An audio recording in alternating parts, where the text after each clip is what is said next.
Hello and welcome to the Osterholm Update, COVID-19, a podcast on the COVID-19 pandemic with Dr. Michael Osterholm. Dr. Osterholm is an internationally recognized medical detective and director of the Center for Infectious Disease Research and Policy, or CIDRAP, at the University of Minnesota. In this podcast, Dr. Osterholm will draw on more than 45 years of experience investigating infectious disease outbreaks to provide straight talk on the COVID-19 pandemic. I'm Chris Dall, reporter for CIDRAP News, and I'm your host for these conversations.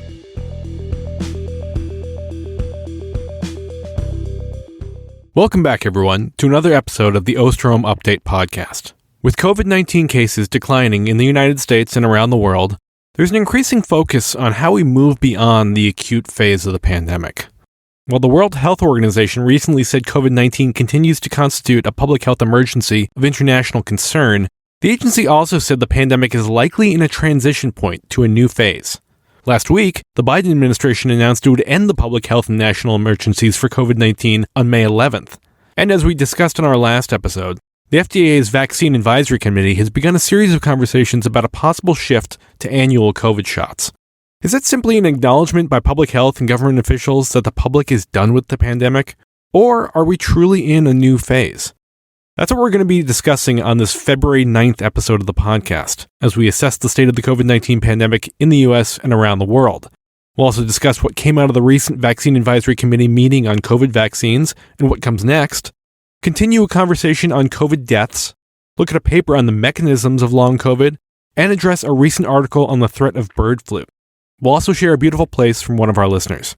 But before we get started, as always, we'll begin with Dr. Osterholm's opening comments and dedication. Thank you, Chris, and welcome back to all of you who are part of the podcast family, a group that we dearly and deeply appreciate. I hope that we're able to provide you with information today that will be a reason for you to want to come back again. And for those who are on for the first time, I hope that the same is true, that we can provide you with the kind of information that you find helpful. Surely this podcast has a few different pieces to it in terms of the data versus sometimes the feelings, where we might be going, where we have gone, what it means. But the bottom line message is we're so very, very glad that you're with us. We feel very fortunate to have this opportunity to reach out to so many of you. And I just want to say, on behalf of the entire podcast team, thank you for those of you who reach out to us with emails, cards, letters, any number of different ways to share with us what you're experiencing with this podcast, what it means to you in terms of trying to deal with COVID on a day-by-day basis, and just the entire confusion that many of us are living in right now. What does it mean to live in a COVID world? Is it a post-COVID world? What does it mean? And today we're going to try our best to really address some of these very issues. And I say that as someone personally who is trying to address that. So I'll share my journey with you and that of our team to better understand what it means today to be living in this time of COVID. Today's dedication reflects obviously the current events of the moment. The world suffers. Many people in this world suffer every day. And we don't want to somehow prioritize one suffering over another. That surely is not the intent here. But you cannot help but be incredibly moved by what we've been seeing in Syria and Turkey with regard to the earthquake. It's estimated that today that over 11,000 people have died, and I just saw one potential estimate going forward that it could be as high as 20,000 people have died in the earthquake. We know that rescuers are doing everything they can. It is a challenging situation, and particularly in an area with earthquakes where there could be aftershocks that could also, again, even put the rescuers in jeopardy in terms of their safety. Our hearts go out to all of you who are suffering in that terrible earthquake area, and for that matter, anyone who is suffering right now because of some adverse event politically, climatologically, geologically, however. It's a hard time. And for all those individuals who are suffering from the earthquake, we dedicate this podcast to you. And for all of you who are routine listeners to this podcast, you know that we couldn't have an episode without somehow addressing the issue of light. And I have to say, I get many wonderful emails about this, some of them very technical and well-written and a real learning experience for me. I feel like I'm almost becoming more of an expert on global daylight, nighttime. But today, on February 9th, I'm happy to report here in the Twin Cities of Minneapolis, St. Paul, Minnesota, We are now seeing 10 hours and 9 minutes and 32 seconds of sunlight. Sunrise today is at 7:22, sunset at 5:32. We're gaining almost 2 minutes and 47 seconds a day right now of sunlight. And it won't be long until we hit March 21st, when in fact we will have maximum increase in sunlight as we hit that very, very important spring date. And on March 21st, we'll see sunrise at 7:14 that day and sunset at 7:26. 12 hours and 12 minutes of sunlight. And think that's just 6 weeks away. Now, I have to comment also on a part of the sunlight that was challenging, and that is with regard to our friends in Auckland. Many of you know, if you've been listening, that I have a very near and dear special spot in my heart for my colleagues and friends in Auckland. And from a standpoint of sunlight, today on February 9th, they'll have 13 hours and 40 minutes and 20 seconds of sunlight, and they're losing about 2 minutes and 6 seconds of sunlight a day. But my comment about them today that is really an expression of support is the fact that on Friday, January 27th, and then going into Saturday and the 28th, they received over 10 inches of rain in a very short period of time and had major flooding throughout the city. Seeing the shot of the Auckland airport with 4 feet of water in it basically was shocking, having been in that airport, and can't even imagine what the entire area around must have been like to be flooded. I'm happy to report that the information I have on my dear colleagues at the Occidental Belgium Beer Garden on Vulcan Lane was that they did have some water, but not anything serious. And from that perspective, we're happy for them. But again, meteorologic events, aren't they something? You can still count on that sun. It will rise and set on its schedule, and that one you can count on. Mike, we've obviously been following China closely since it dropped its zero COVID policy in December, but it appears the surge of infections in the country is now on the decline, with the caveat that we'll never really know how bad the situation has been in China. Do you think the country has seen the worst of it for now? Well, first of all, as you mentioned, Chris, it's really been quite difficult, if frankly not impossible, to determine where exactly China stands with COVID, at least in a comprehensive manner. As we've shared with our audience here over the course of the past several months, we've had multiple contacts in China from both a business perspective, reporters, as well as academicians, who have been feeding us information about the circumstances in China. And to say that they are dire is an understatement. Again, with the overall lack, though, of real-time data from many parts of the country, we're basically left with on-the-ground reports, as I said, various anecdotes and some estimates of what might be happening given what we've seen the virus do elsewhere. So it's a piecemeal system that many of us are relying on. And as I've said in the past, there have been those times where it felt more like a guessing game than it did some kind of scientific-based evaluation. However, despite that reality, I don't think it's unreasonable to assume that many places in China have hit a peak and are now seeing activity decline. I, for example, am aware of several private sector companies in China who actually went for several weeks with doors closed, not because they were made to shut down, but because they had no workers. They were homesick. It was remarkable. And now they're back open, up and running. I think this is an indication that for a number of areas in China, we've actually seen activity literally rip through those areas and now is on the way down. At this point, it's now been almost 2 months since they dropped most of the zero COVID restrictions that they previously relied on in China.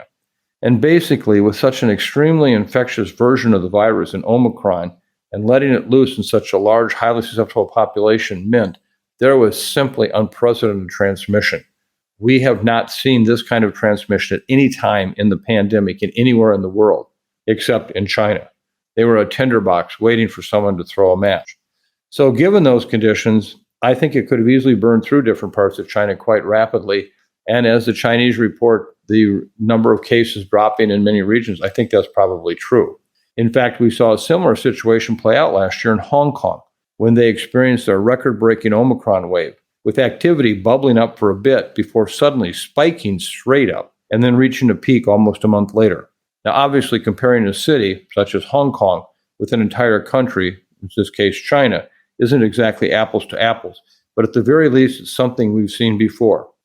So I'd like to think that the situation is improving across China. Now, that's not saying they're in a good spot. I think their overall numbers are still very high, especially relative to what we've seen in previous points in the pandemic. For example, Airfinity, a health analytics firm based in the UK, estimates that as of this past Tuesday, February 7th, daily deaths in China stood at about 27,000. That's 27,000 deaths per day. Now, overall, that's actually down from the peak estimates of 35,000 deaths a day in late January. But again, reaching a peak still means that there's a recovery phase ahead, and I think that's what most parts of China are currently dealing with. One footnote, a paper published this week in The Lancet from a group of Chinese researchers suggested that at least through the end of December, there was no evidence of any new variants that we would be very concerned about if they were then to spread around the rest of the world and what they might do in terms of transmission potential, immune evasion, etc. So that's good news. We still will have to wait and see how it looks in another month or two, where they have, in this case, more weeks of experience with the widespread transmission. But at this point, at least we have no evidence that new variants have emerged. So is the worst over in China? Well, in terms of this recent COVID surge, I certainly hope so. I can imagine that healthcare systems throughout the country have been under immense pressure, and that's obviously not sustainable. In fact, the same thing could be said for their funeral home workers, who also have experienced the same kind of surge. Otherwise, as far as your question goes, Chris, I think the key words are for now. Yes, current declines are really very important, but what's ahead, to me, that is the challenge. Can you give us a quick update on the rest of the world? Are there any hotspots we're seeing? Well, it's very interesting that as you think about COVID over time, we are all influenced by having experienced some very, very bad days in COVID, and then some better days in COVID. And as I've said time and time again, we all are living in a world of shifting baselines. Remember when 450 deaths a day would be considered absolutely horrible. But then that was in comparison then one day to 3,300 deaths a day. And we thought, my, what great success we have. So as I share this international update with you, I'm kind of caught in this shifting baseline world. What's happening, what does it mean, and what's going to happen in the future. So as you know, we just got done talking about China and some of the challenges we've had in getting data. But honestly, even outside of China, I think we're dealing with similar issues, meaning the data or the official numbers just don't necessarily align with what's actually happening on the ground. We have major surveillance fatigue for all aspects of COVID infections in any country. Again, it's that iceberg effect I mentioned in the last episode, where we're basically seeing the very tip and have to use that to try and interpret what we're actually dealing with under the water level. Of course, one could argue that this has been true since the early stages of the pandemic, and in doing so, they would at least be partially right. But there has been a time when we made every effort to count as many cases as possible and to identify them in such a way that we can actually describe who's getting infected at what time and where and how. But with the ongoing rollback of PCR testing, increased emphasis on at-home tests, which go unreported, as you know, and general dismantling of different programs we use to monitor the virus, it's becoming more and more difficult to know what's going on, just not in the United States, but throughout the world. So with that in mind, let me just share the global numbers as a whole. In terms of cases, internationally, we're seeing roughly 203,000 being reported on a daily basis. That's less than half the levels being reported a month ago, in this case, early January. And when taken at face value, it's actually the lowest average documented number of cases since July 2020. But again, I take this one with a grain of salt. Otherwise, in terms of numbers that may be more meaningful, think about it with the deaths. We're seeing 2,100 being reported each day. At the same time, we know there's tremendous abnormalities with these numbers too, given that obviously they don't align with what's happening in China. That said, in my best attempt to read between the lines and make sense of what's happening, I have to say I still think many parts of the world are in this ebb phase. As to why that's the case, I'm not 100% sure. For the time being, we haven't necessarily seen XBB 1.5 growth associated with obvious surges in activity. So that's good. But as always, it's a confusing time. Again, some of the numbers being reported in certain Scandinavian countries, like Sweden, have really kept my attention, with cases more or less staying flat, but deaths basically at an all-time high. Now, what's the cause? Why is that happening? I'm not sure. Could it have something to do with testing levels? Maybe. Could it be related to reporting? Possibly. Who knows? But I'm hoping for some more clarity there in the days ahead, not just in Scandinavia, but throughout all over the world. Otherwise, there are some early signs of another bump in activity in the UK, with both cases and hospitalizations on the rise. And that's something to keep an eye on as well. In summary, we could certainly be seeing this ebb phase. In other words, going off the high plains plateau to some place that we've not yet been to since the beginning of the pandemic. But I have to explain right now with clarity and declaration, my crystal ball is now caked with 5 inches of concrete, not 5 inches of mud. Here in the U.S., conditions are improving across most of the country, with reported cases and hospitalizations both falling by more than 20% nationally in the past 2 weeks, according to the New York Times. Mike, is it safe to say that the XBB 1.5 subvariant has not really been a game changer, at least in this country? Well, Chris, it's clear that we have not seen major surges in case activity, including severe illness, hospitalizations, and deaths with XBB throughout the country. We are seeing some creeping up of cases that may reflect XBB activity. But at this point, it's fair to say it's surely not been a surge. So I wouldn't say in the U.S. we're quiet. We're not. We're still really hung up in what I almost call this high plains plateau level of cases. Today, we're going to be reporting out over 450 deaths again. We have been stuck in this 380 to 550 death range now for almost 12 months. That's remarkable. So, as you mentioned, Chris, COVID numbers continue to decline across the country in terms of overall number of cases and hospitalizations, which is a good thing, clearly. I don't really put a lot of faith in the cases numbers, as you know, and hospitalizations are important. But at this point, it's also clear that the deaths are still staying up. So this is really a question we have to ask ourselves. Why is this happening? I'm going to comment more on this, where we're going with COVID, and at least what should we consider about how we're going to live with COVID going forth in a latter question. But suffice it to say right now that we are still seeing XBB 1.5 subvariants emerging throughout the country, but not at explosive levels. And even if you look at the number of deaths, there's not a clear pattern in terms of geographic distribution. The 5 states by the actual incidence of deaths due to COVID in order: Virginia, Wyoming, Massachusetts, which by the way has the second highest rate of vaccination in the country, Florida, Oregon, and New Mexico. What's common about those? Nothing. And so I think it's clear that as a regional pattern, we have nothing right now that we can actually hang our hat on and say, this is what's happening. And we're just going to have to wait and see what the next step will be with this virus in terms of US-based incidents. But for right now, it just unfortunately continues with these number of deaths to be in that high plains plateau.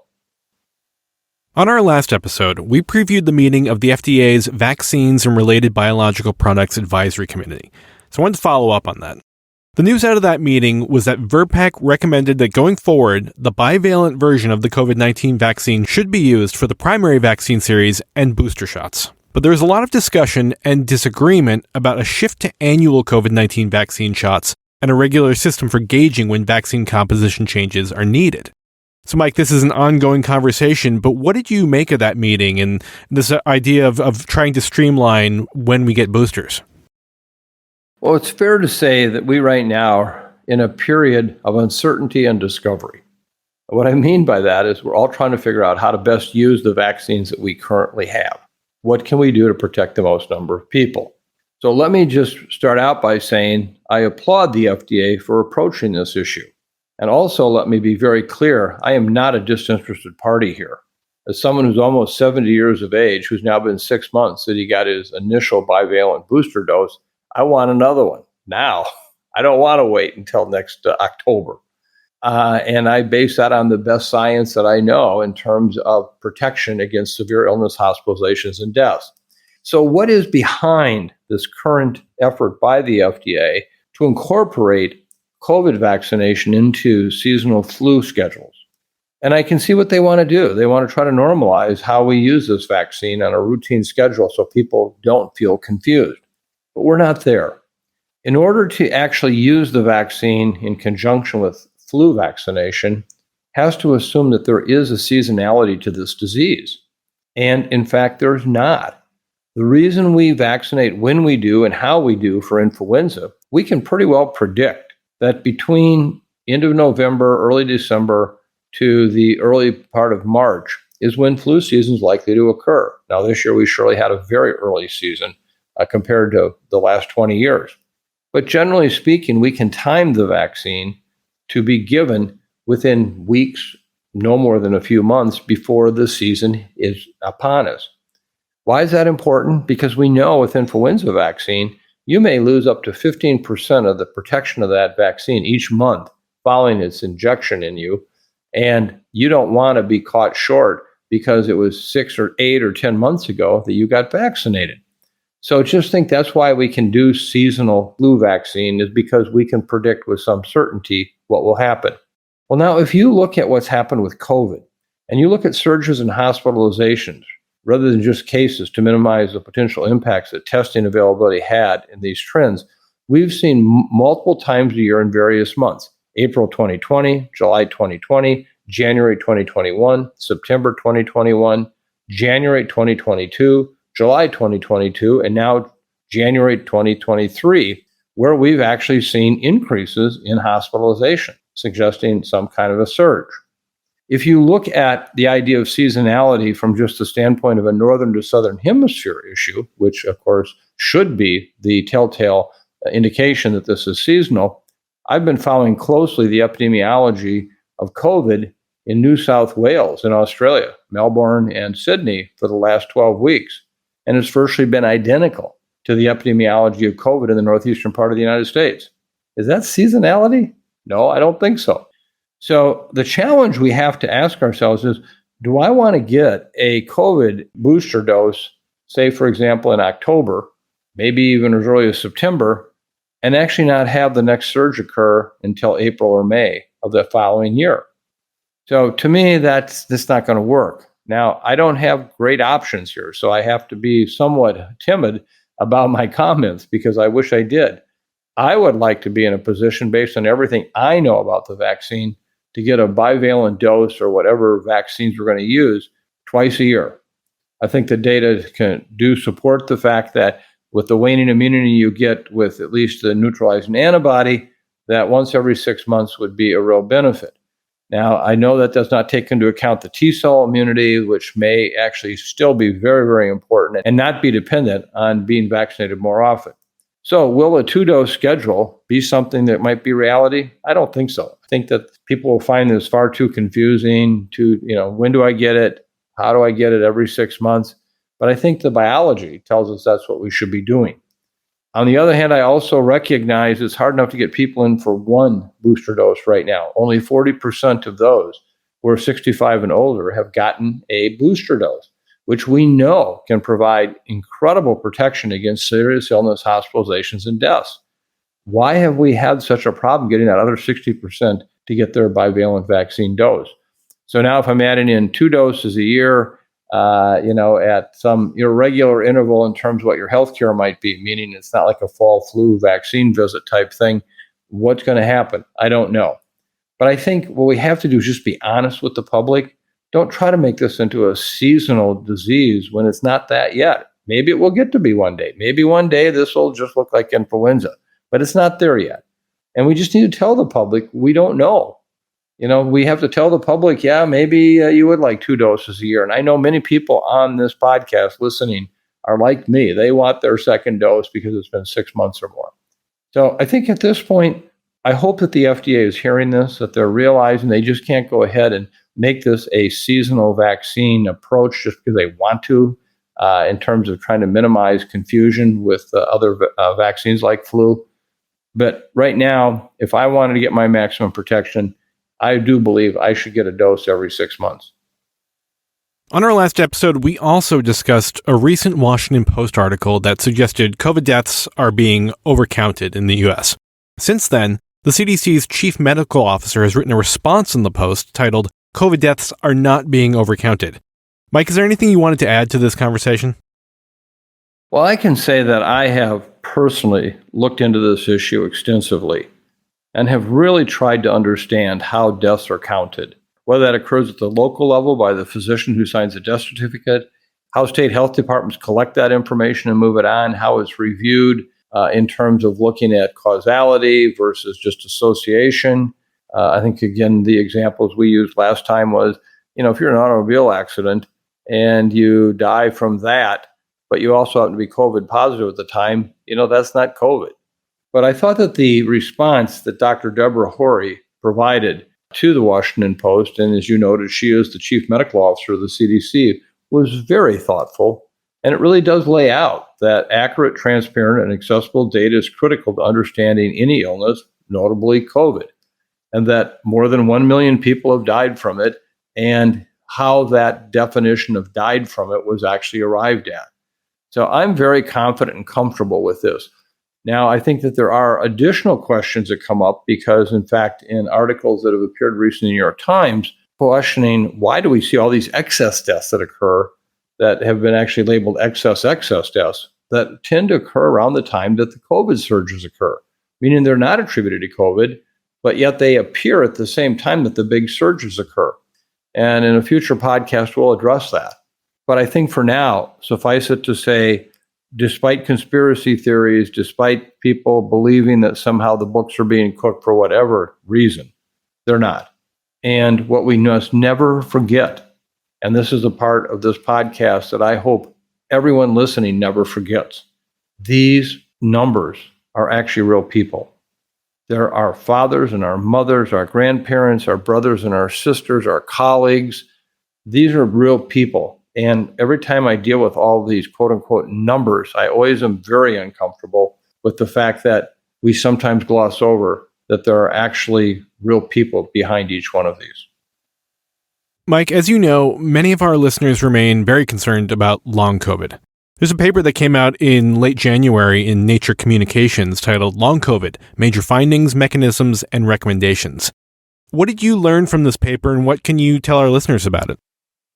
Chris, it is so clear that long COVID is such an important part of this pandemic.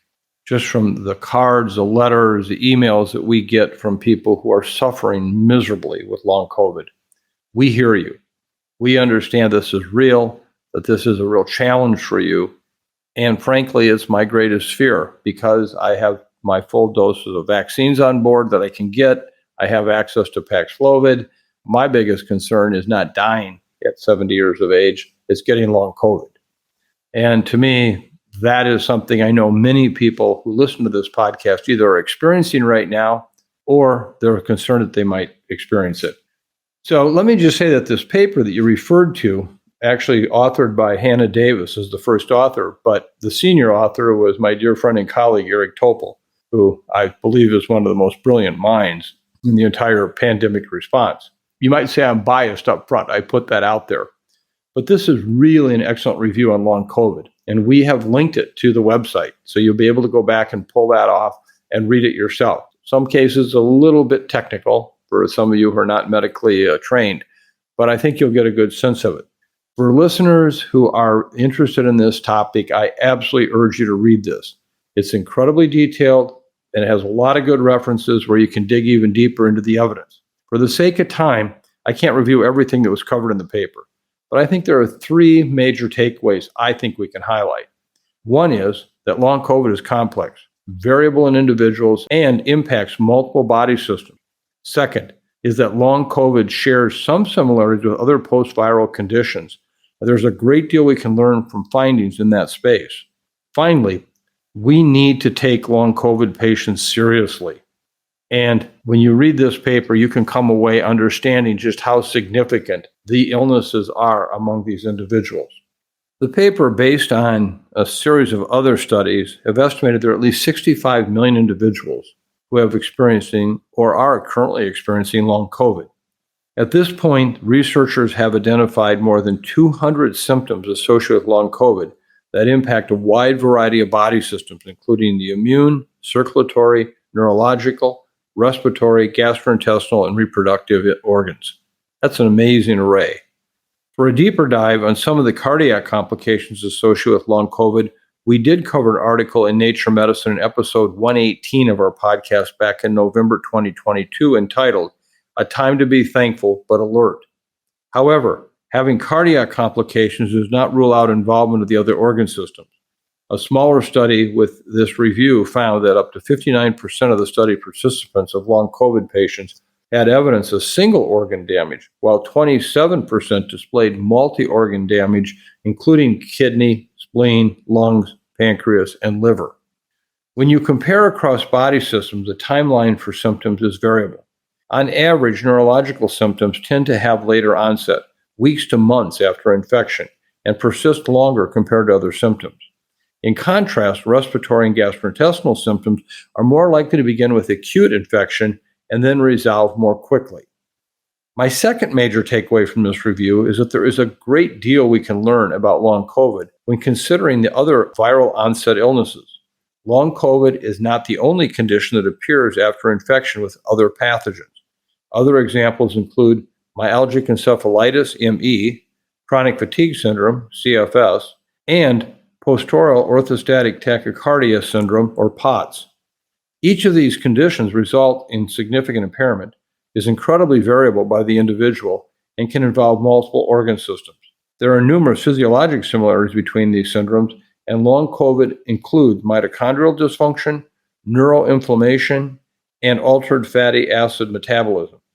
We also see reactivation of herpes viruses such as Epstein-Barr or varicella zoster, commonly known to cause mononucleosis and chickenpox. I think it's really important to make these connections with other syndromes for a few reasons.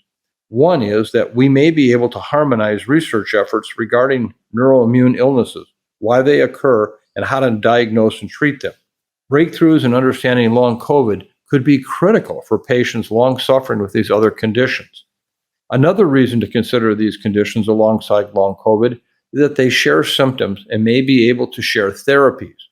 While these viral onset illnesses do not have a cure, there are a number of medications and strategies that could help relieve symptoms that may prove effective for long COVID patients as well.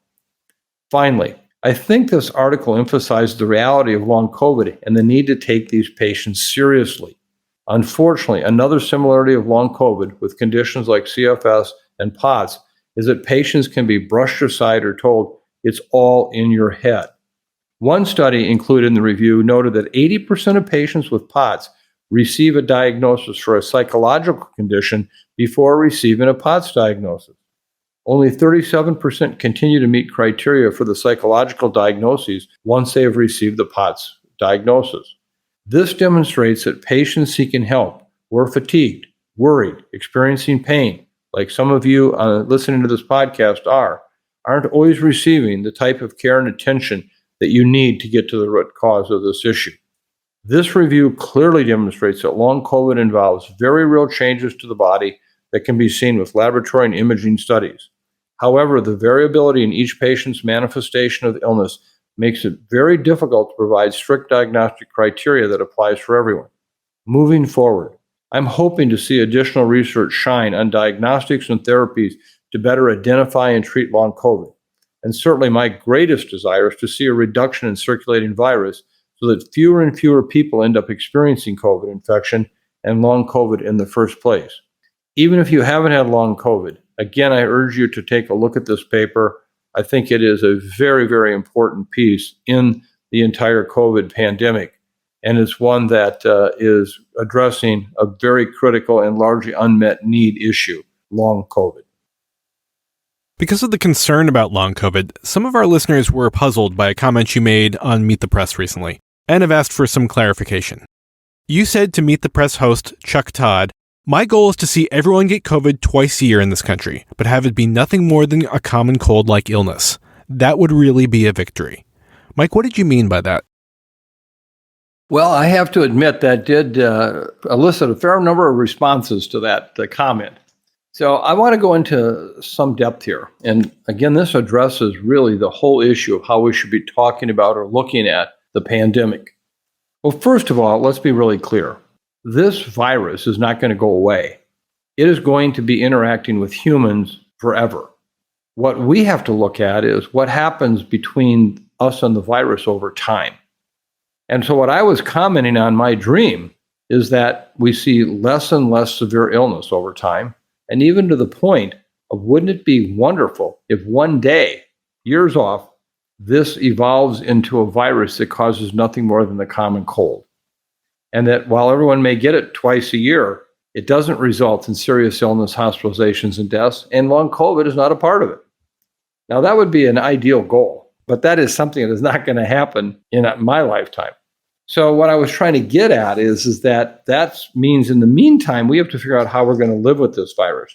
As I've been emphasizing for a number of months, I recognize the world is over this virus, even if the virus isn't over us. And so how do we look at this? What do we do about it? Again, I'm going to give you comments as a 70-year-old man. So if I comment about age and risk for COVID and what it might mean, I'm right in the center of it, okay? I'm self-interested here, and this is a very important point, so it doesn't look somehow there's age discrimination. If you want to understand what COVID's doing in the worst way, is we have to look at deaths. Long COVID's important, hospitalizations are important, but it's important we look at deaths. And I have to say that if you look at the provisional counts for coronavirus deaths in this country, they're based on a very specific set of data that comes into the National Vital Statistics System. I do believe that these are the best we can get, and they do accurately reflect what's going on out there. So when we talked earlier in a previous question about how are we counting deaths, I think we're doing a good job. But what we have to understand is, and if we focus on deaths as, boy, wouldn't it be something we could eliminate them?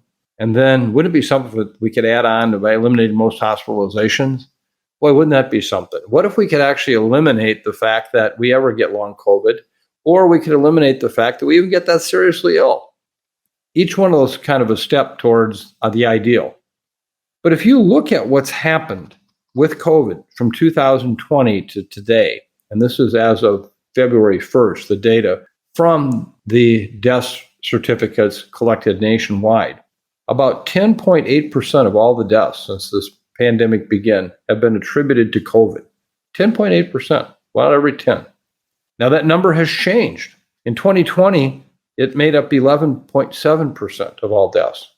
In 2021, at its worst, it was 13.3% of all deaths.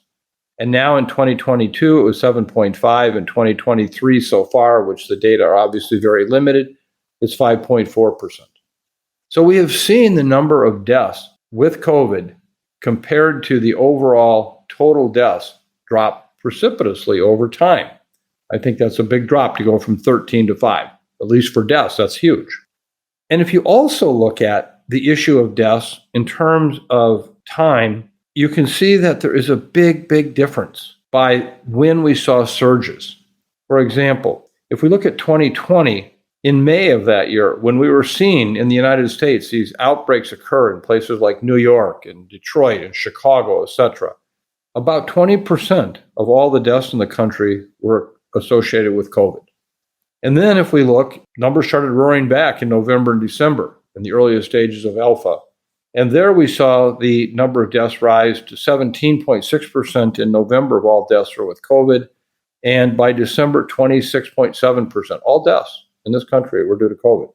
It peaked out at 28.2% in January of 2021, and then started going back down into single digits.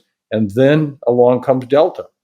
And when in August and September of 2021, it goes back up to 18.9% for August, 20.9% of all deaths in this country were due to COVID. Again, Delta. Well, then it starts to come down again, and then all of a sudden we see what's happened with Omicron.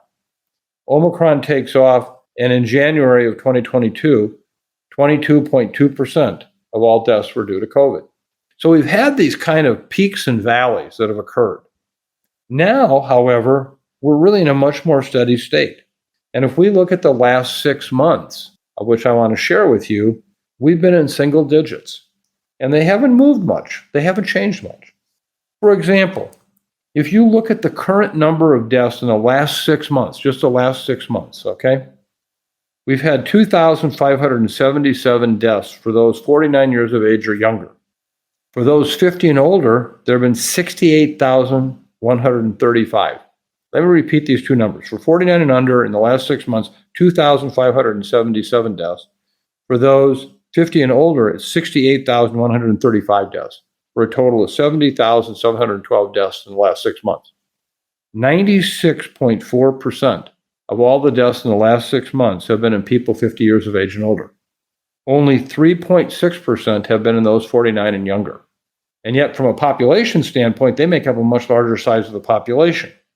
If you look at also just the issue of deaths in general, where they contribute, for those less than 49 in the last 6 months, COVID has only made up 1.9% of all deaths under 49. During that same 6-month period, COVID's made up 5.1% of all deaths for those 50 years of age and older. So what this is really telling us is if we are going to try to bring down the number of deaths, we have got to concentrate on those 50 and older. And I'm not dismissing 49 and younger. I mean, look at, there were 2,577 deaths in the last 6 months of the year in those 49 years of age and younger. But they only made up 3.6% of the deaths that occurred through this entire last 6 months. Now, I think this is really important. Again, let me just inject in a sense of reality here and say these again are our moms and our dads, our grandpas and our grandmas, our brothers and our sisters, and painfully even some of our kids. So I don't want to diminish that, please. But I think that what we have to look at right now is how do we make recommendations about what we're going to do with COVID? And where do we try to, in a sense, find the low-hanging fruit? In the last 6 months, 224 deaths have occurred in kids 0 to 17. Tragic. They made up 1.5% of all the deaths that occurred in kids during that 6-month period. But that 224 is very different than the 13,003 deaths among those 65 to 74 and the 20,340 deaths among those 75 to 84 and the 27,536 deaths in those 85 and older. So I think what we need to do is have a discussion about how do we best implement public health programs. Someone would say if you look at the deaths that are occurring in those under age 50, they're mirroring a lot of other life experiences with death. And we can't just count a death as a death as a death. And I'm guilty of that. I get on this podcast, I talk to the public, I say, oh, we have 457 deaths today. But I don't tell you who they really are. I don't tell you how we could target them to best eliminate that or at least reduce it. And so today, I think the message I want to get across is it's time to have a very, very hard discussion about how do we go live our lives. Are people who are 32 years of age or 18 years of age out there, they're not masked, they're not wearing any respirators, they may not even have their booster dose of any kind, and they're living life. We have to allow them to understand what is their risk. Now, do I worry that they might transmit the virus to grandpa and grandma? You bet I do. That's why I still use the protocol I have here, even with my own grandkids, and the testing and so forth. But I think it's time to have a frank discussion. And when people realize that 96.4% of the deaths due to COVID in this country are occurring in those 50 and older, we are doing a terrible job of trying to reduce that risk. When we see only 40% of those 65 years of age or older are vaccinated with a booster dose, what would it be like if everyone could be boosted and have access to Paxlovid? I think we could take these numbers down substantially more. Now, that may change with a new variant arriving. I'm wide open to these 210-mile-an-hour curveballs, and say, okay, game on. But I think for now, we have to have this discussion, and I hope this podcast does not at all intend to suggest that we only concentrate on those who are older. I'm biased. I'm in that group. But, as Willie Sutton once said, why do you rob banks? Because that's where the money is. And I think that what we need to see in public health is how can we do the most to eliminate and reduce, if nothing else, these severe illness, hospitalizations, and deaths. Now it's time for our COVID query, which this week is not about COVID, but about avian influenza, specifically the H5N1 strain, and the potential for it to cross over into humans. In an opinion piece for the New York Times, columnist Zeynep Tufekci wrote, quote, as the world is just beginning to recover from the devastation of COVID-19, it is facing the possibility of a pandemic of a far more deadly pathogen, unquote. She then went on to describe that potential for a crossover into the human population and what might potentially be done about that problem. So listener Lee wrote to us, I share the writer's concern about lessons incompletely learned from our collective experience with SARS-CoV-2. I am curious about your perspective on the threat posed by H5N1 avian influenza beyond the price of eggs, and our preparedness or lack thereof to tackle this and other emerging threats. Your thoughts, Mike? Well, Chris, this is a very interesting, what I would call generational issue. And I mean that in that there are some of us in this business who cut our teeth on H5N1 back in 1997 with Hong Kong and what happened there with an outbreak that occurred. This was really the first example of this virus emerging into humans with the potential for person-to-person transmission. And remember, up until this time, in 1997, we all focused on H1, H2, and H3. And suddenly now this new avian strain comes forward. Let me just set the tone for my response to this, because it's one that, again, is all about experience and time and having dealt with this. Since it first appeared in Hong Kong and throughout parts of Asia, we have been tracking it. And the WHO has done a good job, I think, of overall keeping track of case numbers. And if you look at the experience of what the virus has done in humans, remember what's critical is not just the fact that the virus can infect humans from a bird or another animal species, but then humans transmit to other humans. That's what is the defining moment in creating an influenza pandemic. And that's transmission has to be sustained. Well, let me just kind of share some numbers again. Since the beginning of tracking for H5N1 in humans, which really started in the early 2000 time period after the Hong Kong experience, we are aware of 868 cases that have occurred in humans, of which 457 have died. It's a bad disease. Let me just share with you what happened between 2003 and 2009. There were 5 countries that really took the brunt of this issue with H5N1. The leading country was Indonesia with 162 cases, 134 deaths, high case fatality rate. Then next was Vietnam with 112 cases and 57 deaths. Then after that was Egypt with 90 cases and 27 deaths. Then we saw China with 38 cases, 25 deaths, and Thailand finally with 25 cases and 17 deaths. I've had the opportunity to actually be in Vietnam and in Thailand working on H5N1 and have actually been to the home of where a case cluster started in Vietnam when the family who had fighting cocks actually had transmission occur from the chickens to their children and then transmit. And at the time, we were all very concerned that this was going to lead to the next pandemic as such, but we never saw it happen. It wasn't just because of control measures, it just did not sustain itself. Then if we look at 2010 to 14, remember the data I just gave you was for 2003 to 2009. Then it became largely an Egypt focused. Case numbers dropped precipitously in Indonesia, they dropped in Vietnam, and it was 120 cases in Egypt with 50 deaths. And then that's 2010, 2014. Then we go to 2015-19 with 160 total cases, 48 deaths, and guess what? Egypt led the way with 149 of the 160 human cases reported. Now deaths were down some with 43 deaths out of the 149 cases. Grant you from that time, from 2015 to 2019, the numbers changed dramatically from 2020 to 2022. There were a total of 7 cases reported in the world from 2020 to 2022. Now, I do believe that clearly the pandemic has some impact on reporting, but we still are getting really good follow-up in many locations. So, if anything, the human risk has actually dropped relative to the number of humans getting infected. And we've seen the virus continue to change. And some of the internal genes actually have changed in such a way that may mean that the virus is less likely to be able to transmit human to human. But at the same time, it is now in the animal species, and a number of them, not just birds, that are huge. You've heard me talk about on this very podcast my challenges in terms of understanding what this will do to our poultry production in the United States. And I have been convinced that this transmission in these large production areas where we have many millions of birds being produced that are on barns that are in some cases 5-10 miles away from the next barn, what we see are large ventilation fans blowing air in and blowing air out of these buildings such that the virus can get in easily through either the screens that they have in the building, if it's in the air, or from these fans, and then moved to another building. So we've been very concerned about this.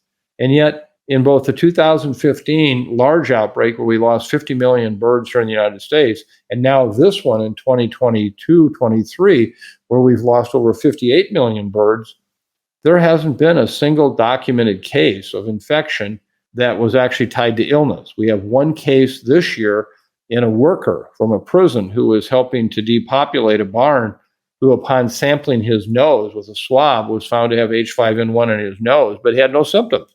I think that was probably environmental contamination in his nose, not real symptoms. So we've had these experiences like this. Now what's happened is the story comes along in the New York Times this past week.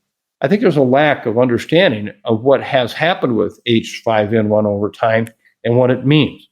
I think the sentence in the article that says the world needs to act now before H5N1 has any chance of becoming a devastating pandemic. Well, hell, we've had that since 1997. That's not new. And we don't really have better preparedness, and we don't know if this is going to happen. There are many of us who are challenging that. And because mink on a farm in Spain got infected this last fall, that made people think, oh my gosh, now it's starting to spread. Well, in fact, it has now spread to a number of different animal species, which we see besides avian. But we again don't see evidence of the fact that it's actually creating a greater risk for humans. Now, it could tomorrow. It could tomorrow. The recommendations in the New York Times piece, I think, were a bit naive. For example, talking about vaccines. Think about what happened in 2009. We had an H1N1 virus that was circulating in the world, had been for some time. We had a vaccine for it. And then along comes a new H1N1. And look what it did. It knocked out the previous H1N1. We had to get a whole new vaccine because our previous vaccines didn't work at all. Now, we don't know with H5N1 if there'll be cross protection. If I have a vaccine I make on today's strain, if it were to actually become a pandemic strain, would there be any cross protection, or would it be like 2009? We don't know that. And so I think surely we have to consider a stockpile. But we're talking about stockpiles right now of a few million doses of vaccine. This is not going to solve the world's problems with vaccine. Now, so from that perspective, I think this is important. We need to ask ourselves, what would we do if we had another pandemic? Remember, this pandemic we're in right now is not the big one. It is not. Think of two other alternatives. One, what if we had another COVID virus pandemic where instead of 1% or less case fatality rate with this high level of transmission as we see with SARS-CoV-2, we actually have the anywhere from 15 to 35% case fatality rate as we saw with SARS and MERS. Wouldn't that be a different picture? Or what if we had an influenza pandemic like 1918, where at that time we basically had less than 1/4 of the population we have now, and yet 100 million people died? So we do have to be better prepared. I don't want to minimize that, but it's not going to happen by basically just saying we need to get new H5N1 vaccine. I don't think anybody's going to actually do anything about that. And that's unfortunate that we don't have a system in place to quickly ramp up not only vaccines in general, but enough for the world. The other thing is animal vaccines. There are over 8 billion broilers in the United States. These are the chickens you use for chicken meat, okay? There is no easy way to administer a vaccine to them, even though other countries use some vaccines. When we use vaccines in the United States right now, for example, a viral infection called Newcastle disease, these are vaccines that can either be literally put into the air or into the water of the birds. Well, that's not going to happen with an influenza vaccine. It would have to be changed often. It's not just as simple as saying, go vaccinate all the birds, okay? The bottom line message I want to say is, yeah, I follow H5N1 very, very closely. Do I think that we're on the cusp of a pandemic because of new recent changes? And my answer is no. Do I stay awake at night thinking about it? No. But do I think about it? I do. And I haven't stopped thinking about it since 1997. So let me offer an alternative view. That is, yesterday there was a very thoughtful piece authored by Helen Branswell, I think one of the best reporters in the business, on Stat News. The title of the article is called Tracking the Bird Flu. Experts see a familiar threat and a virus whose course is hard to predict. And I think if you look, there's a lot of the old timers in this article who have been working with this virus literally for 26 years. And I think there's a much more realistic perspective here. So in responding back to you, Lee, let me just say that I don't think it's imminent at all. I don't think that the changes we've seen recently mean that we're going to have a human pandemic. It's one we have to keep watching carefully. We need to be talking about the potential for the pandemic. I don't want to minimize that, but I don't think that these changes in the last few months mean suddenly that we're now closer to a H5N1 pandemic. And I think if you read Helen Branswell's piece, you'll find a very similar tone taken by a number of the what I would call more senior and experienced researchers in influenza. But let me just conclude by saying there will be more influenza pandemics in the future, and we are not prepared for them. It may not at all be H5N1, but we still have an absolute need to get prepared for the next pandemic in a way that we're not now. Mike, what can you tell us about our latest Beautiful Place submission? Well, the next beautiful place comes from a very interesting place, Staten Island, New York City. And this is from Gail. Gail, thank you so much. This is a beautiful, beautiful submission, and it's on our website along with the pictures that will be described here in the actual beautiful place. And Gail wrote to us and said, I live in Staten Island in New York City. When New York City became the U.S. COVID-19 epicenter, we were plunged into a scary unknown. We lived near one of the two hospitals on the island, and the ambulances ran day and night. It was awful hearing the sirens because it meant someone was in a bad way. Throughout the pandemic, I could measure the rises in severe illness by the frequency of ambulances passing our house.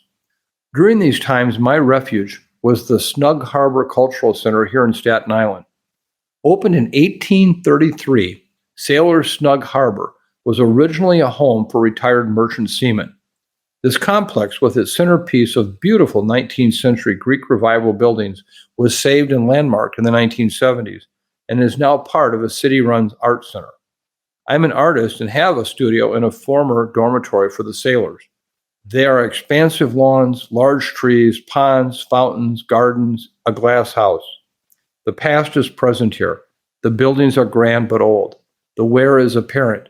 They are not pristine. The effects of time passing are visible. Things change. Seasons and years pass.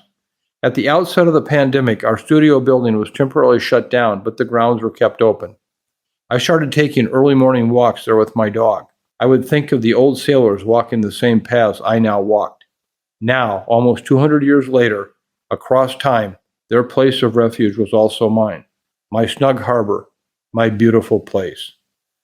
Thank you, Gail. That was simply beautiful. And I know all the audience will very much enjoy seeing the pictures. And thank you. Thank you so much. And just a reminder to our listeners that we love your Beautiful Place submissions, so please keep sending them. If you want to tell us about the beautiful place that has helped get you through the pandemic, or just provides some peace and comfort in challenging times, please email us at osterholmupdate@umn.edu. Mike, we've covered a lot today, but what are your take-home messages? Well, actually, I have a number of them, but I'll stick with the three so that people sense what I'm prioritizing. Number one is the fact that it's clear we're still in this holding pattern with COVID. As long as we continue to see those deaths in the 400 plus range day after day after day after day after day, we are not in the best place we should be. So from that perspective, I would say that we have to look at what can we do to minimize the impact of this pandemic that continues, even in a world that thinks it's over with. Again, I remind people, those deaths are clearly, as I described today, among the older population. But when I think about it, we make incredible efforts in this country to respond to and hopefully prevent lung cancer, but at the very least treat it. And as the leading cause of death each day from cancer in this country, we average about 350 deaths a day with lung cancer. We would never say that's acceptable, that's done, we're over. And we're talking about 450 deaths a day with COVID in largely a similar population. So I think it's important to understand that we have to do more. And we have to recognize we need to target our efforts before we kind of just hit the entire country with everyone saying this is what we need to do. Today, I think we have to target how we reduce these numbers of serious illness, hospitalizations, and deaths. So that's number one. Number two, we still have to work out this vaccine issue. I actually believe that we should have access to the vaccines at least every 6 months, particularly for those of us who are older. Maybe the data will change over time to say, you don't need it that much, but I think that's the case. Do we need to target the younger age population for frequent vaccines? Probably not, unless we see changes. The numbers are continuing to drop in terms of serious illness, hospitalizations, deaths for those under age 50. And we need to acknowledge that. And we need to try to explain then, how do we live in this bifurcated world of increased risk among those who are immune compromised, those who are older? What do we do? And I do want to include the immune compromised in the under 50 age group. That's very important. They're still vulnerable. So that's number two, is we got to work on the issue with vaccines and how we're going to prioritize having them be most effective in our communities. Number three, I'm not sure at all that H5N1 is coming around the corner to get us. I think it's a very challenging time right now to understand what's happening with the virus. Surely there are changes occurring. But if you've been working with this virus like some of us have, you've seen this same movie over and over again since 1997, trying to understand why it is, in fact, not causing a pandemic is a very important question, because that may define what for the future is the risk that we're dealing with. Stay tuned. We'll keep you posted on that. But at this point, to say that an H5N1 pandemic is imminent just is not the case. And do you have a closing song or a poem for us today? I do. And it's one that I was motivated to bring this forward, hearing it sung on the Grammys. If any of you watched that award show, it was a very emotional moment. And this was a song by the late Christy McVie, who was a member of Fleetwood Mac. And it's a song that has meant a great deal to me over the years, and in part because listening to her explanation of what it was all about. The song was first appeared in the band's 1977 album Rumors and was released on the B-side of the single Dreams. The song is Songbird. She wrote it in a half an hour around midnight one night, but didn't have anyone around to record it. To ensure she did not forget the chord structure and the melody, she remained awake for the entire night. The next day, she went and met with a producer at the Sausalito record plant, and at that point, they recorded it. Now, the ambiguity of Songbird captures really what I think is the essence of selflessness of love for someone or oneself and what it means. And I think this song is very fitting for the time. So here it is, sung by Christy McVie, Songbird. For you, there'll be no more crying. For you, the sun will be shining. And I feel that when I'm with you, it's all right. I know it's right. To you, I'll give the world. To you, I'll never be cold. Because I feel that when I'm with you, it's all right. I know it's right. And the songbirds are singing like they know the score. And I love you, I love you, I love you, like never before. And I wish you all the love in the world, but most of all, I wish it from myself. And the songbirds keep singing like they know the score. And I love you, I love you, I love you, like never before. Like never before, like never before. Christy McVie, Songbird. Thank you so much for being with us again this week. I hope that we were able to provide you with some information that is helpful, maybe even challenging, which will cause some conversations to occur.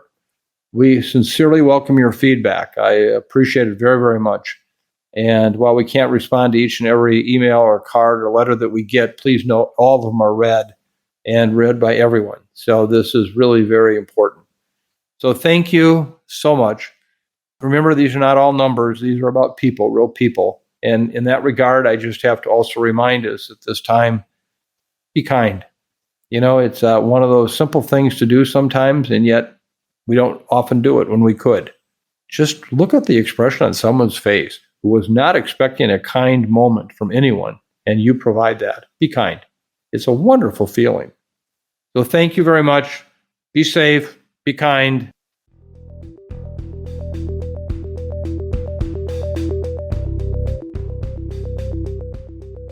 Thanks for listening to this week's episode of the Osterholm Update. If you're enjoying the podcast, please subscribe, rate, and review. And be sure to keep up with the latest COVID-19 news by visiting our website, cidrap.umn.edu. This podcast is supported in part by you, our listeners. If you would like to donate, please go to cidrap.umn.edu/donate. The Osterholm Update is produced by Corey Anderson, Meredith Arpey, Elise Holmes, Sydney Redepenning, and Angela Ulrich.